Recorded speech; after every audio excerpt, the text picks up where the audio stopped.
आजको यस भिडियोमा चाहिँ तपाईँहरूलाई चाहिँ मैले ब्रोकर एकाउन्ट कसरी बनाउने भनेर सिकाउन गइरहेको छु। मैले योभन्दा अगाडि पनि ब्रोकर एकाउन्ट चाहिँ बनाएर चाहिँ राखिसकेको छु। त्यसमा चाहिँ मैले ब्रोकर नम्बर 58 अर्थात् नासा सेक्युरिटिजको ब्रोकर एकाउन्ट चाहिँ बनाएर यहाँलाई देखाएको थिएँ र त्यो चाहिँ अब धेरै पुरानो भइसकेको छ, किनभने त्यो अहिले चाहिँ नासा सेक्युरिटिजको त्यो तरिकाले बनाउन चाहिँ मिल्दैन। र आज चाहिँ 49 नम्बरको ब्रोकर अर्थात् अनलाइन सेक्युरिटीबाट चाहिँ ब्रोकर एकाउन्ट कसरी बनाउने भनेर म तपाईँहरूलाई देखाउन गइरहेको छु। भिडियोलाई अन्तिमसम्म हेर्नु होला र हाम्रो च्यानलमा नयाँ हुनुहुन्छ भने च्यानललाई सब्सक्राइब पनि गरिदिनु होला र भिडियोमा एक लाइक गरिदिनु होला।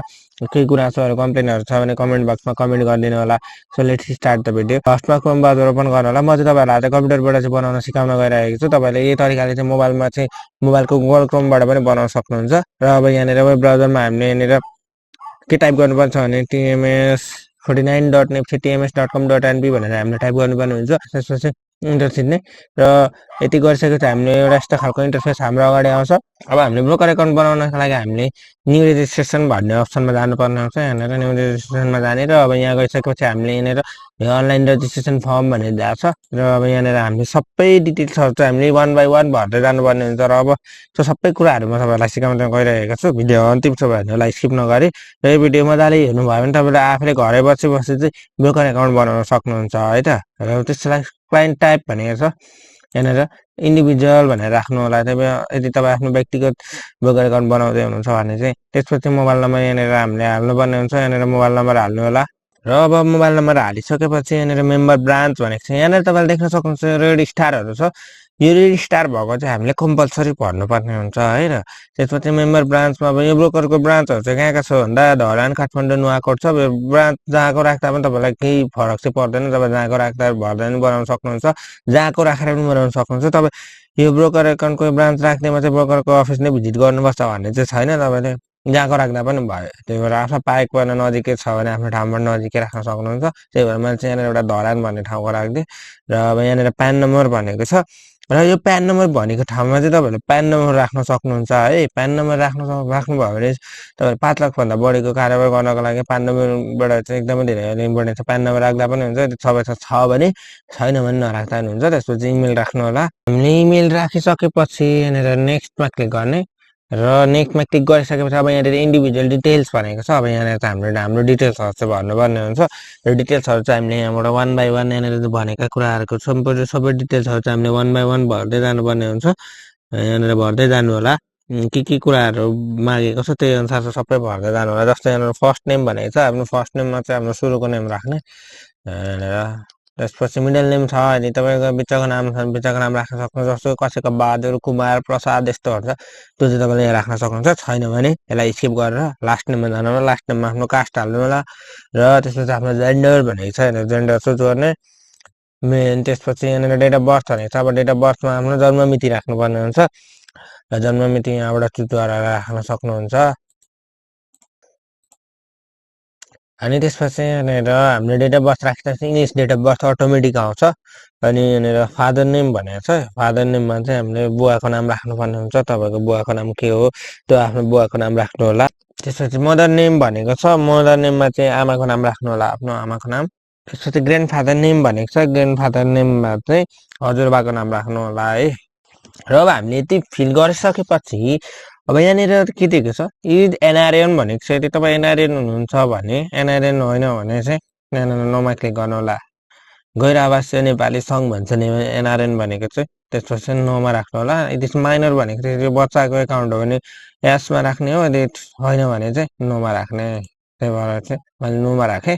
यहाँनिर नेसनल आइडी भनेको छ। अब नेसनल आइडीको हाम्रो नम्बर भनेको राष्ट्रिय परिचय पत्रको नम्बर चाहिँ हामीले यहाँनिर हाल्नुपर्ने हुन्छ। राष्ट्रिय परिचय पत्रको नम्बर तपाईँले बनाइसक्नु भएको छ र तर कार्ड पाउनु भएको छैन भने त्यसलाई तपाईँले अनलाइनमा सजिलैसँग हेरेर हाल्न सक्नुहुन्छ। नम्बर यहाँनिर नम्बर हाल्नु होला। र त्यही गरिसकेपछि अब हामीले सिटिजनसिप नम्बर भनेको छ। अब नागरिकता नम्बर हामीले राख्नुपर्ने हुन्छ। र त्यसपछि यहाँनिर कहाँबाट जारी भएको नागरिकता, तपाईँको नागरिकता जारी भएको जिल्ला चाहिँ त्यहाँनिर राख्नुपर्ने हुन्छ। सिटिजनसिप इस्यु डेट भनेको छ। यहाँनिर नागरिकता जारी भएको मिति हामीले राख्नुपर्ने हुन्छ। त्यसपछि म्यारिटल स्ट्याटस भनेको छ। यो भनेको चाहिँ तपाईँ म्यारिड कि अनम्यारिड यहाँबाट चुज गर्न सक्नुहुन्छ है। यहाँनिर म्यारिड भने म्यारिडमा राख्नु होला।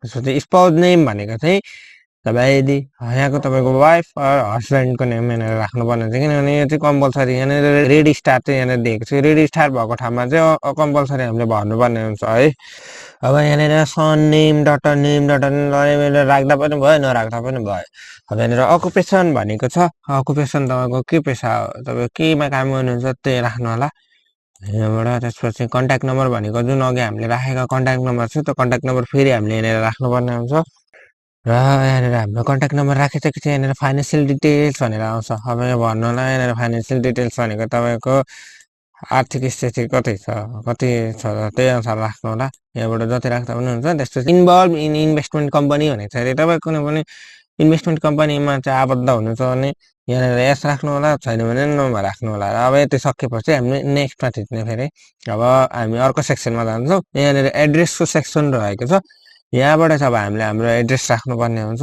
यहाँबाट स्टेट अब तपाईँको स्टेट कुन हो भनेको प्रदेश कति हो त्यसपछि जिल्ला कुन हो त्यसपछि यहाँबाट म्युनिसिपालिटी भनेको कुन नगरपालिका हो कुन गाउँपालिका नगरपालिका के पर्छ त्यो राख्न सक्नुहुन्छ वार्ड नम्बर कति त्यो पनि राख्न सक्नुहुन्छ अनि टोलको नाम पनि यहाँनिर राख्न सक्नुहुन्छ अनि यहाँनिर टेम्पोररी एड्रेस पनि सेम राख्नु होला त्यसपछि नेक्स्टमा क्लिक गर्नु होला अब ब्याङ्क डिटेल्समा चाहिँ हामीले हाम्रो ब्याङ्क चाहिँ कुन ब्याङ्कमा हाम्रो खाता छ तपाईँको यो डिम्याट एकाउन्ट चाहिँ कुन ब्याङ्कमा छ त्यही ब्याङ्कको एकाउन्ट चाहिँ डिटेल्स चाहिँ हामीले यहाँनिर राख्नुपर्ने हुन्छ ब्याङ्कको ब्रान्च होइन कुन ब्रान्चमा खाता छ त्यही ब्रान्चमा राख्नु होला अनि एकाउन्टको टाइप भनेको छ तपाईँको एकाउन्ट चाहिँ कुन खालको एकाउन्ट हो त कस्तो खालको त यहाँनिरबाट सेभिङ एकाउन्ट भने सेभिङ एकाउन्टमा राख्नु होला कोलेट्रल हो भने कोलेट्रलमा राख्नु होला कुन खालको एकाउन्ट हो त्यही अनुसारको एकाउन्ट चाहिँ राख्नुपर्ने हुन्छ त्यसपछि अब यहाँनिर एकाउन्ट नम्बर भनेको ठाउँमा हामीले ब्याङ्कको खाता नम्बर हामीले यहाँनिर राख्नुपर्ने हुन्छ अब यो राखिसकेपछि हामीले सबै फिलअप गरिसकेपछि नेक्स्टमा क्लिक गर्ने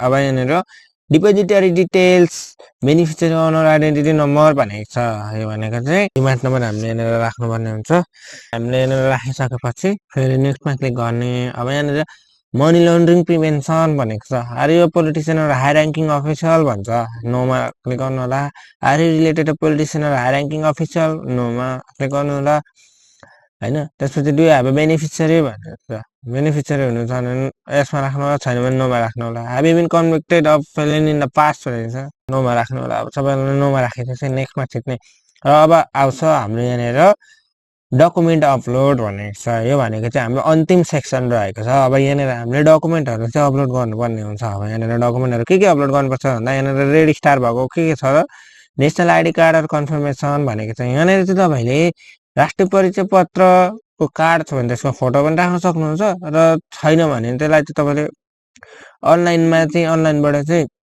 त्यो राष्ट्रिय परिचय पत्रको हामीले डिटेल्स पनि ओपन गर्न सक्छौँ त्यसलाई हामीले ल्याएर त्यसलाई स्क्रिनसट गरेर पनि राख्न सकिन्छ र अर्थात् तपाईँले राष्ट्रिय परिचय पत्र बनाउन जाँदाखेरि दिएको एउटा प्रिन्ट हुन्छ त्यो प्रिन्ट पनि तपाईँले यहाँनिर अपलोड गर्न सक्नुहुन्छ त्यसको फोटो पनि अपलोड गर्न सक्नुहुन्छ त्यसपछि सिटिजनसिप फ्रन्ट साइड भनेको नागरिकताको अगाडिको पार्ट हामीले अपलोड गर्ने त्यसपछि सिटिजनसिप ब्याक साइड नागरिकताको पछाडिको भाग त्यसपछि हाम्रो मेरो सेयर डिटेल्स छ डिम्याट कन्फर्मेसन भनेको हामीले चाहिँ मेरो सेयरमा गएर तपाईँहरूले चाहिँ माई डिटेल्समा गएर तपाईँले त्यसको स्क्रिनसट गरेर पनि हाल्न सक्नुहुन्छ अर्थात् त्यसको पिडिएफ फाइल पनि तपाईँले अपलोड गर्न सक्नुहुन्छ है त्यसपछि selfie carrying in government issue ID भनेको छ यो भनेको चाहिँ नागरिकता समातेर आफ्नो फोटो अर्थात् नागरिकता मात्रै होइन नागरिकता बाहेक तपाईँले भोटर आइडी पासपोर्ट राष्ट्रिय परिचय पत्र जे पनि लाइसेन्स जति पनि तपाईँको सरकारले जारी गरेको आइडीहरू छ त्यो आइडीहरू समातेर चाहिँ आफ्नो फोटो खिच्न सक्नुहुन्छ त्यो आइडी र आफ्नो फेस चाहिँ देखिने गरी त्यो पनि अपलोड गर्नुपर्ने हुन्छ त्यसपछि यहाँनिर signature on plain white paper भनेको छ र सेतो पेपरमा चाहिँ ब्ल्याक बल पेनले सिग्नेचर गरेको फोटो पनि तपाईँको सिग्नेचर पनि तपाईँले हामीले यहाँनिर अपलोड गर्नुपर्ने हुन्छ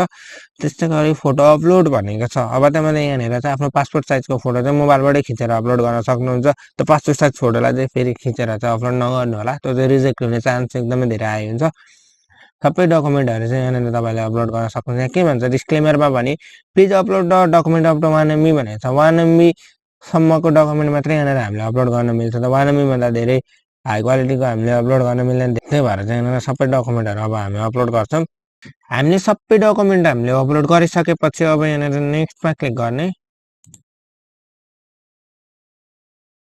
त्यसपछि हामीले यहाँनिर सबमिट एप्लिकेसनमा क्लिक गर्ने एउटा युजर एग्रिमेन्ट आउँछ त्यसपछि टिक बक्समा टिक लाउने अनि प्रोसिड गरिदिने र त्यसपछि सबमिट गरिदिने भेरिफाई गरेर सबै डिटेल्सहरू भेरिफाई गरेर चाहिँ ब्रोकरले हामीलाई टिएमएस आइडी चाहिँ हाम्रो इमेलमा चाहिँ पठाइदिन्छ र एउटा त्यो टिएमएस आइडी चाहिँ इमेलमा आइसकेपछि चाहिँ त्यहाँनिर एउटा लिङ्क पनि आउँछ त्यो लिङ्कबाट चाहिँ हामीले नयाँ पासवर्ड राखेर चाहिँ हामीले यो टिएमएसबाट सेयरहरूलाई बाई सेल गर्न सक्छौँ सजिलैसँग र यसरी नै तपाईँले चाहिँ आफैले मोबाइलबाट पनि सजिलैसँग चाहिँ ब्रोकर एकाउन्ट बनाउन सक्नुहुन्छ। आशा छ यो भिडियोले तपाईँलाई एकदमै धेरै हेल्प गर्नेछ। भिडियोलाई एक लाइक चाहिँ गरिदिन नबिर्सिनु होला र यस भिडियोलाई आफ्नो साथीभाइहरूमा आज पनि फरवर्ड गरिदिनु होला र हामी च्यानलमा नयाँ हुनुहुन्छ च्यानललाई सब्सक्राइब गर्नुभएको छैन भने च्यानललाई पनि सब्सक्राइब गरिदिनु होला। यति भन्दै आजको लागि बिदा हुन्छु। Thanks for watching this video.